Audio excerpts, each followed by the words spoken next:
போக்சோன்னு ஒரு சட்டம் இருக்கிறது இவங்களுக்குலாம் தெரியுமா தெரியாதா? என்ன தைரியம் இவங்களுக்குலாம்? ஒரு 3 வருஷம் காதல்னு சொல்லி அந்த பையனோட பெற்றவங்க வந்து பேட்டி கொடுக்குறாங்க.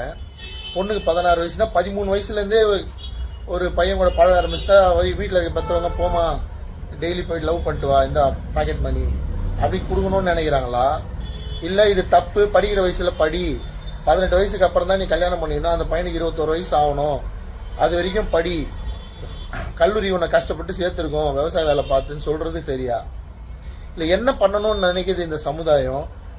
படிக்கிற வயசுல காதல் வரப்ப அந்த பெற்றோர் வந்து அதை எதிர்த்து பேசினா அதை வந்து ஒரு சாதிய கூட்டுக்குள்ள கொண்டு போயிட்டு இவ்வளவு வன்மத்தை வந்து கக்கிறது வந்து எதனாலன்னு புரியல. என்ன உங்களுக்கு இதுல வந்து கிடைச்சிருது? தெளிவா அந்த பொண்ணோட ரிப்போர்ட் வந்து இது தற்கொலை தான் அப்படின்னு வந்துருச்சு.